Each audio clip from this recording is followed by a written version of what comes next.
What's going on, guys? CTG Matt back. Today we're talking about 5 young, under-the-radar NBA players. These guys are from the last, I think, 3 draft classes I got them from, so I think they're all under 25, but these are guys who showed minimal to almost nothing in their first couple of seasons, and that have now seemed to kind of turn the corner, and they look like competent NBA players, and look like they could be in the league for a while. If you enjoy, make sure to like, comment, share, sub. We are starting off with our 5th player. It is an Australian-born prospect, guard from a few years ago. His name is Dyson Daniels, formerly of the New Orleans Pelicans, now of the Atlanta Hawks. Now, you might be thinking to yourself, oh, he must have figured out his offensive game if he's on here. Hell no. No. That offensive game is still very rough. On threes this year, he is shooting 10 of 34. That's pretty bad. That's 29% if you wanted a percentage, if you're a percentage guy. On corner threes, though, 5 of 13, 38%. That's a little bit respectable. In the mid-range, he's 12 of 34. That's good enough for 35%. That's above average, so that's something. But where does the attraction come in, and why do I enjoy Dyson Daniels so much? Well, I'm going to pull up his last 5 games, or it's 6 games, and I'll tell you his steal totals. 1 steal against the Pelicans, 1 steal against the Celtics. However, 4 against the New York Knicks, 7 against the Detroit Pistons, and 6 against the Chicago Bulls. He is a menace defensively. Just an absolute pest. You can't get rid of him. He has length, a lot of length, long arms for a guard. And still during that time, like I said, his offensive game still isn't developed, but against Chicago, 7 of 15 with 16 points. Against Detroit, 7 of 17, 18 points. That Detroit game was crazy. He had 7 steals and 2 blocks. I mean, what? That is just game-changing type of defensive numbers, in stock specifically. Against the Pelicans, his former team, he had to show out, and he did, of course. 16 points, 5 rebounds, 3 assists, shot 2 of 5 from 3. I mean, that's pretty good. You can't ask for much more than that. On the year, Dyson Daniels is averaging about 13 points, a block per game, about 1 block per game as a guard, remember that. 3.3 steals per night. Almost 3.5 steals per game. That's insane to think about, and then put that along with 2.5 assists, 4.5 rebounds. Like I said, the shooting percentages still aren't very good. 45% from the field, which is a career high, actually. But he's still just shooting 28% from 3. Not really that good. But again, his upside comes from being a defensive menace. I mean, like I said, 3.5 steals per game. That is just unreal. He's showing exactly why he might be the ideal fit next to Trae Young. Now, of course, somebody posted that on Twitter and said that Dyson Daniels might be the perfect fit next to Trae Young in a backcourt. And of course, there was people in the comments like, yeah, but he still can't shoot, and the Hawks still suck, blah, blah, blah. You can't take anything out of a good situation, which is just not what I like to think. I'm openly not a glass half full type of guy. However, I can take silver linings out of things. That's what I'm really good about, is looking at a bad situation and seeing, some good colors in there. And Dyson Daniels has been a very bright spot for this Atlanta Hawks team. Currently, defensively, points per 100 possessions, Dyson Daniels is at -10. That's the 87th percentile. And turnover percentage, he is turning opponents over at a plus 2.5% rate. Opponents are turning the ball over 2.5% more time when he is on the floor. Currently on corner threes, opponents are shooting -12% when Dyson Daniels is on the floor, and -1% on all threes combined. I mean, he's just a defensive menace. He contests every shot. He's very annoying to play against, I will add in there. For steals, just to look at it. I'm looking at steal rate. From the first game of the year, he was in the 97th percentile for steal rate, and he hasn't been anywhere under the 50th percentile in any game. Not one game this year has Dyson Daniels been under the 50th percentile in steal rate. He picks your pocket very clean. 6'8", 2 guard. If he could figure out how to shoot a damn 3, the sky is the limit for where he could be. I mean, he already seems like he's on track for an all-defensive team, but like I said, if he could shoot a 3, you're talking about one of the best perennial role player all-stars in the NBA. Just shore up that offensive game a little bit more, and you literally have Derek White, kinda like an all-star in his role. Not a real all-star, but a guy who everyone wants. Everyone would love to have a Dyson Daniels on their team. And with the wingspan and just how fast his hands are, it's so impressive to watch Dyson Daniels play. Like I said, his offensive game's still not fully complete yet. However, he showed some positive signs for sure, shooting a career high percent from the field. It's just the threes that aren't falling. But you got to think that the more he takes and the more his confidence builds, being with Trae Young. Trae Young's a guy who will get you open looks.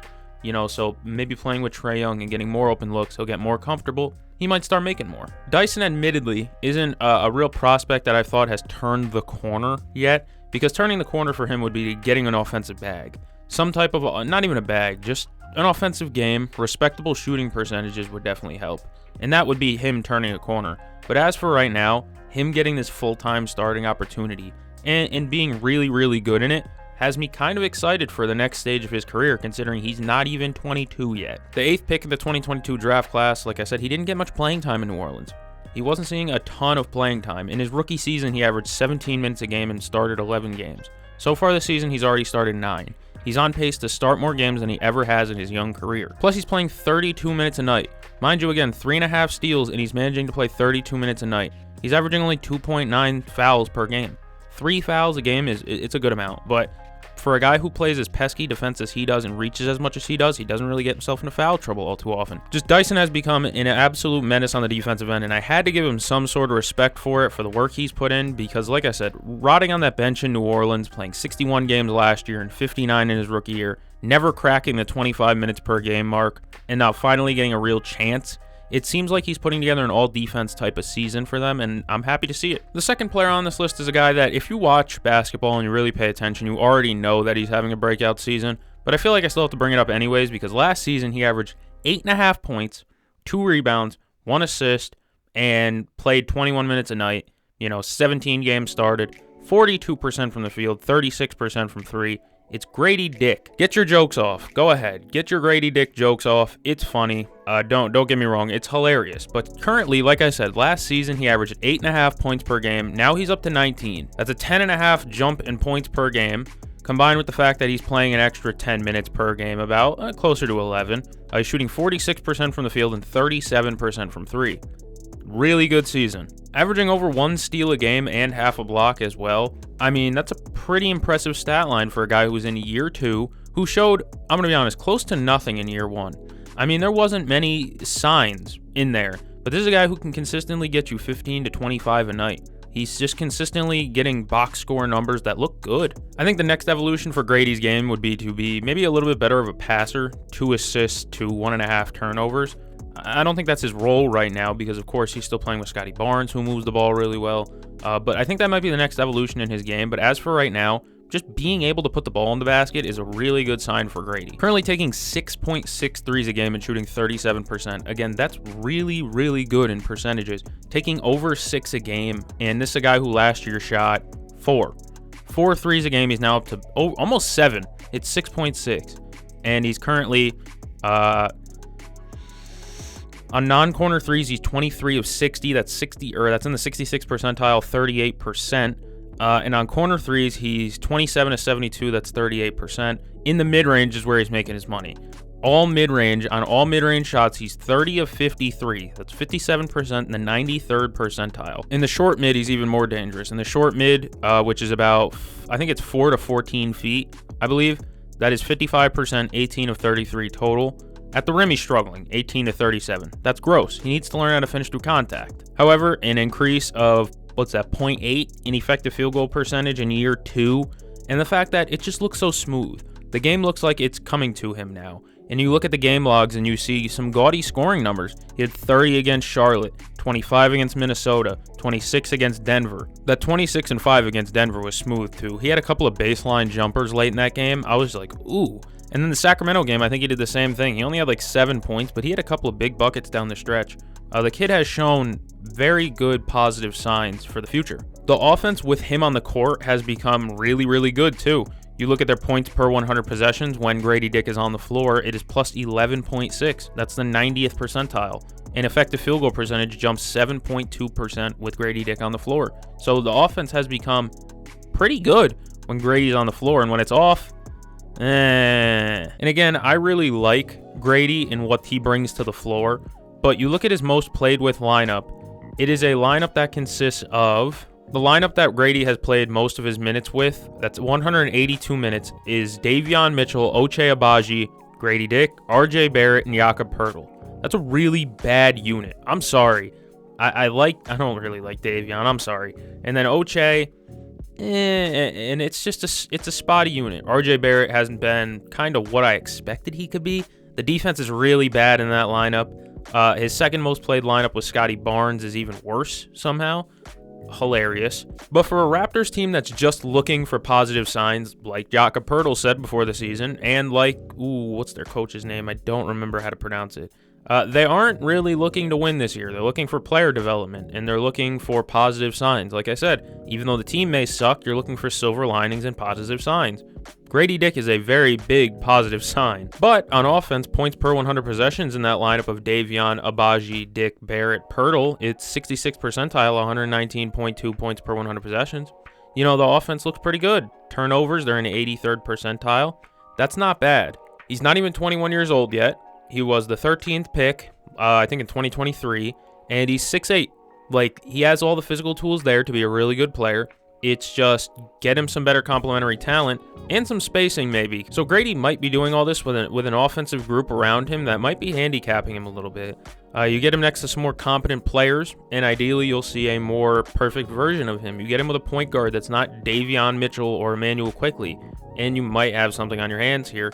And this guy might be something you build on in the future. And I'm saying might as like a just in case, but let's be honest, this is one of your future guys. You know, you drafted him 13th. While that's not high, that's high enough to where it's like, okay, he's in our plans seriously long term.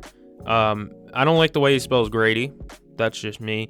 However, he seems like a really, really talented player, and he seems like he's found his role with the team, and that's tough shot making. And he's done really well at that. The kid's a tough shot taker and a tough shot maker for a team that really needs somebody to take and make tough shots if they want to be competitive. But like I said, they really aren't looking to be competitive. Ask Jakob Poeltl and ask their GM. You know, ask anybody in that clubhouse there. They all know that this is not the best, most competitive team in the world. They're looking for positive signs, and Grady Dick has been one. Next up, we go from Canada to the maybe southernmost part of the United States. I don't know. I'm not a geographical guy myself. We're talking about the Houston Rockets. It's Tari Eason. Once again, this is one of those guys where if you pay attention, you know Tari Eason has been very talented this whole time. It's just, if you look at his games played, in his rookie season, he showed some positive signs. He averaged 9 points, 6 rebounds. He shot 34% from 3, 45% from the field. He played 82 games, but he only started 5. Last season was the injury-destroyed season. His sophomore season, he played 22 games. That's it. Not a lot of games. And offensively, he shot 46% from the field, 36% from 3. He looked relatively good. It's just he didn't really play enough for people to notice him. Over this season, he's played 10 games. He still started none of them. However, he's playing 22 minutes a night, putting up 12 points, career high, 5 rebounds, career low actually, 1.8 steals, which is again a career high, 1 block per game, career high. He's shooting 41% from 3, career high. He's shooting 55% from the field, career high. You get the gist. The guy is having a career season. And then you look at the game logs and you see incredible games. They lose by 6 in overtime to the Warriors, and he's a plus-minus of plus 11. You know, he's had incredible games. Like in that Warriors game, he finished with 27 points, 3 blocks, 4 steals, and 9 rebounds. That's almost 5-by-5 territory if you get up his assists a little bit more. But he's had such solid games, especially shooting the 3 against Detroit, 2 of 4, against OKC, 2 of 5, against the Spurs, 1 of 2, against Golden State, 3 of 5. He's knocking down his threes. He plays great defense. He's quickly joining the ranks of a Mr. Make the Right Play. Again, he's in the 76th percentile for all three-point shooting. In the mid-range, he's 6 of 13 on mid-ranges. He's 46%. And that leads to an effective field goal percentage in the 89th percentile at 62%.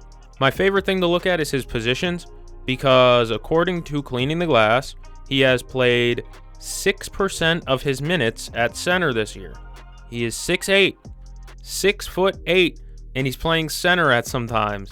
You know, he plays most of his minutes at the 4, 63% of his minutes at power forward, and it looks good. When Tari Eason's on the floor, the Rockets' offense moves better to me.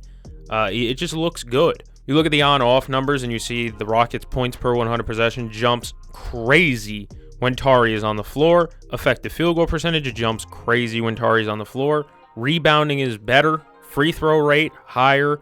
Defensively, not as good. However, you take a look at the lineups he's mostly played with. Tari in 31 possessions, which is actually his most. He's played in a lot of different lineups. Wow. In 31 possessions in his most played lineup, it's Reed Sheppard, Jalen Green, Amin Thompson, Tari Eason, and Jock Landale. It's not a great defensive unit already, simply because you have Reed Sheppard out there, who's not a great defender. Jalen Green, not a great defender. Amin Thompson's a good defender, and Tari Eason, I feel like, is a good defender. And Jock Landale is your backside. I don't really feel confident in that. I mean, this is a guy who, on low usage, mind you, very low usage, it's in the 48th percentile for usage rate, when in seasons prior, it's been higher.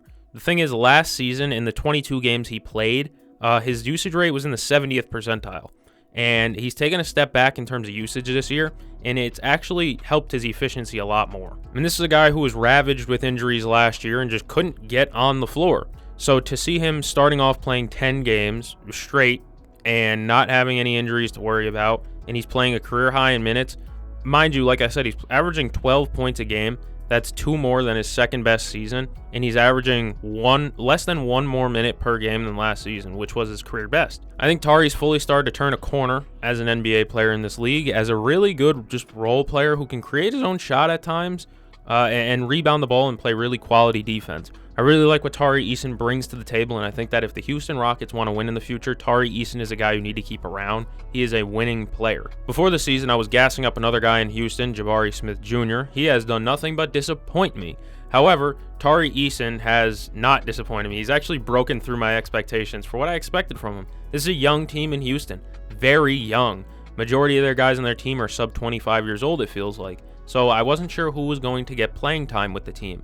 And while Tari is only playing 22 minutes a night, that's not a ton of minutes. He's making the most of it, and he's making his presence felt. When Tari Eason's on the floor, like I said, the Rockets look like a completely different team. Just a really quality roster. This is a guy who I think under Ime Udoka as well really is going to strive because of Udoka's tough, hard-nosed defensive mentality.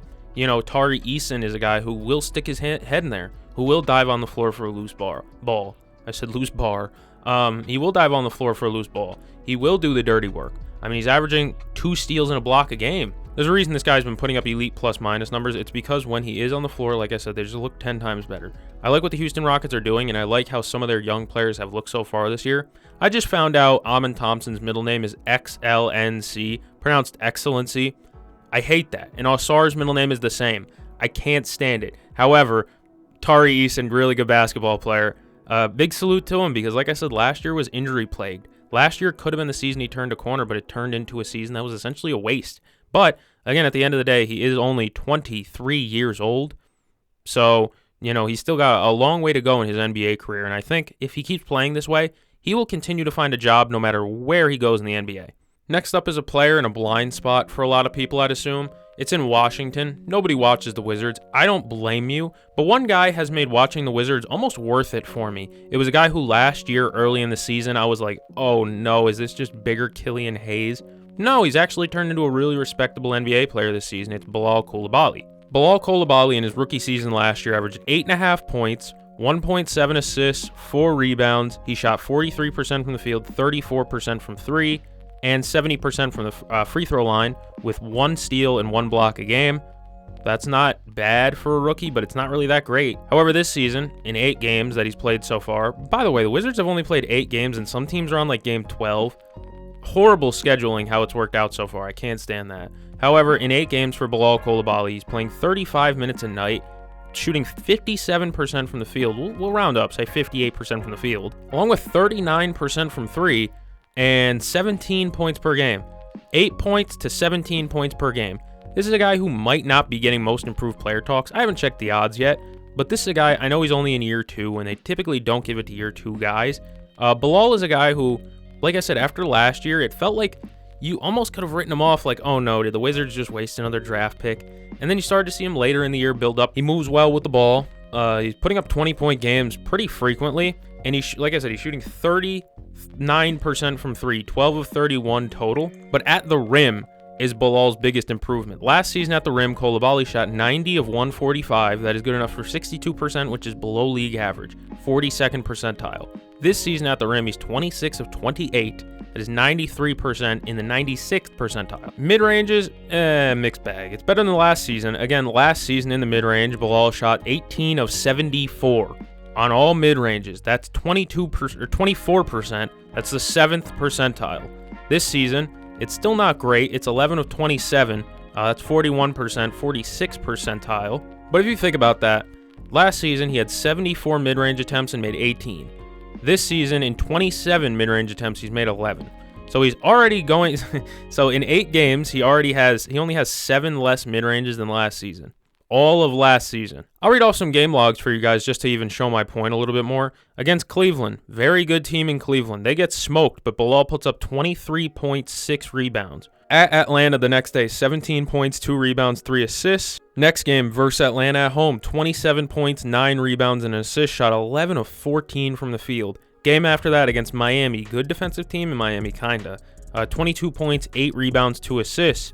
Man, Orlando, 37 minutes, that's a lot of minutes. But 20 points, 6 rebounds, 6 assists, 9 of 11 from the field with a couple of blocks. He's 6'6", and he's one of those guys that I kind of see with one of those like go-go gadget arms almost. He looks really good and versatile. 6'6", 195. He's not the biggest guy in the world. He's not even 21 years old yet, though. So for his career so far, we'll do the math here. For his career, Bilal Coulibaly has a 0.9 win shares. You know, win shares aren't the most important stat in the world. It's an estimate on the amount of wins contributed by a player. All right, so 0.9 wins. He didn't even contribute 1 win last season, right? So what is he at this season? 0.5. So last season it was 0.4, and he's already eclipsed that. I'm just saying, I feel like he's turned a corner here, and you can feel free to disagree with me on any of these in the comments, but this one is one that should not be disagreeable. This is a guy who's made a significant statistical jump in every category possible, except for blocks. He's still averaging 0.8 blocks, but he's made a statistical jump in just about every important stat. And on top of that, like I said, he's suffering from the same thing that I think Grady Dick is. He's not playing with good talent around him. We'll pull up some lineups real quick. 133 possessions with the starting lineup, which is Jordan Poole, Bub Carrington, Keyshawn George, Bilal, and Sar. Bilal's playing the 4. He's 6'6". He came in as a point guard, to me at least. I thought he was going to be a guard. That's not the case. The lineup stinks. It's a bad lineup. Alex Sar hasn't shown enough yet. The one thing I really don't like is that there's no lineups where Bilal is playing the point. Just about every lineup here, Bilal is playing either the 2 or the 3. And I don't like that very much. I don't know. I think he should be asked to create with the ball a little bit more. That's just my opinion. When you have, they're running Jordan Poole at the point. Jordan Poole's not a point guard, guys. I like Bub Carrington, don't get me wrong. I just think Bilal is their future at guard. And he should be, at least. I mean, you look at the differential, efficiency differential. Sorry for sounding like an idiot right there. Team points per 100 possessions minus team points allowed per 100 possessions. A plus-minus type of thing for per 100 possessions. Bilal Coulibaly, 89th percentile, 15.4 when he's on the court. Offense jumps way better with Bilal on the floor, and defense jumps a little bit. So, he provides a plus defensively, too, along with being really good offensively. Mind you, this guy is 20 years old in 2 months. He just turned 20. Like I said, I genuinely don't blame you if you don't tune into Wizards games.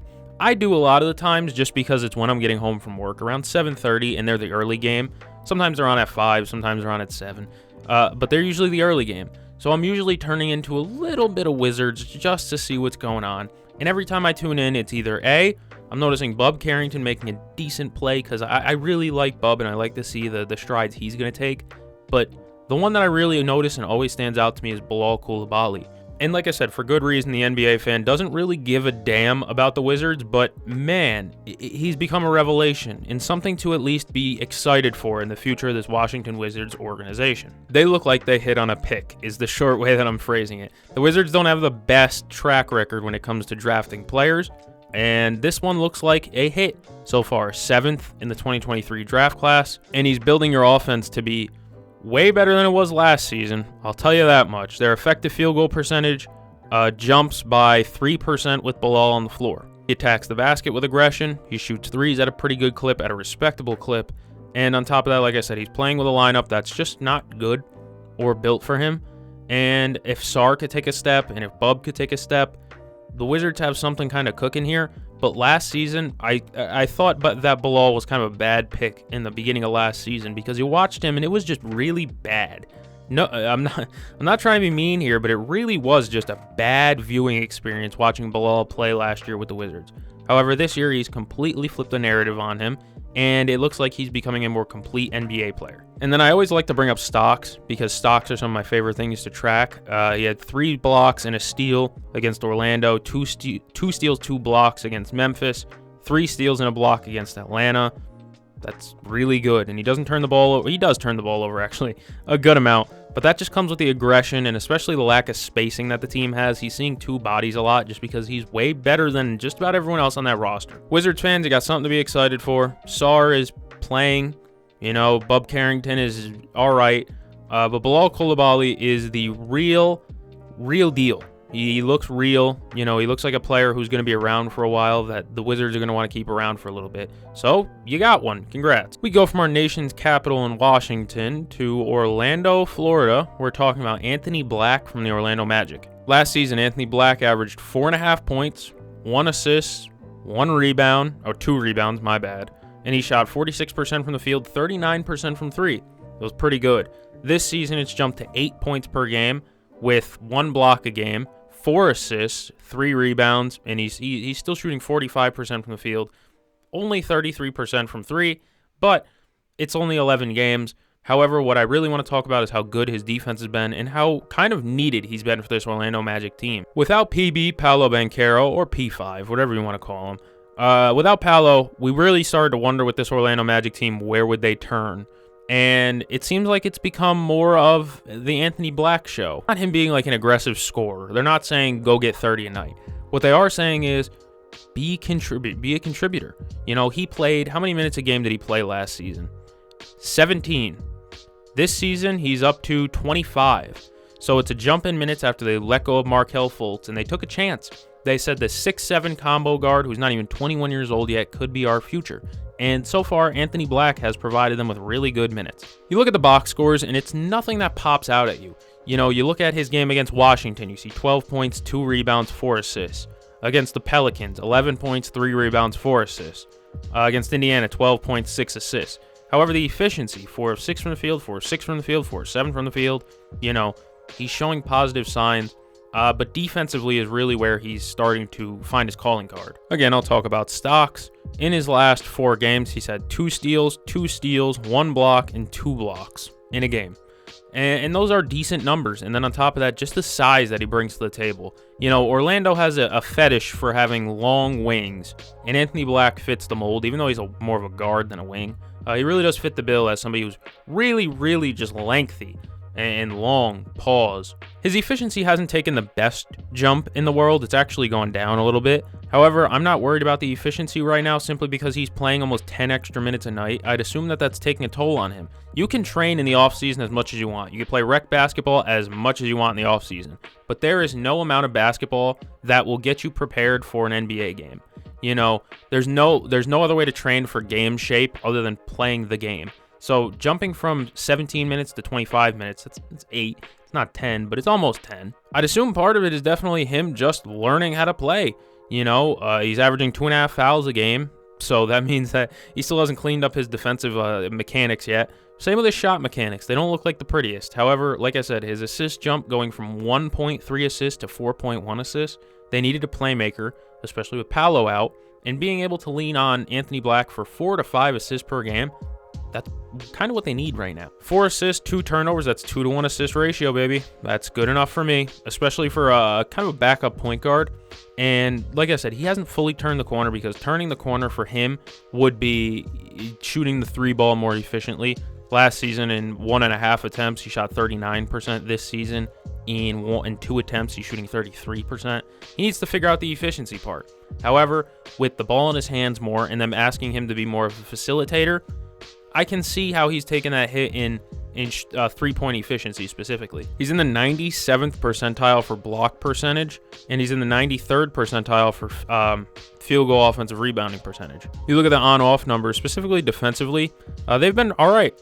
They're on par with last year. Probably they are a little bit better in some aspects. And it's not the cleanest. Like I said, it hasn't been the cleanest year 2 for him, but the fact that he's getting playing time and visually, you look at the box scores and you can only pick so much out. Visually on the floor, Anthony Black looks like a different player than last season. He looks a little bit more confident. He looks like he belongs, to be honest. And he's only 20. He's 20.7 years old. 20 years, 7 months old. Going to turn 21 during the season, I think. But he was the 6th overall pick just last season, you know. And like I said, when you lose Markelle and now you lost Paolo, you need somebody who can pass the ball. And Anthony Black has shown that he can pass the ball. That's all I got. If you enjoyed, make sure to like, comment, share, sub. Thank you for joining me. I'm going to catch the game. See you guys in the next one.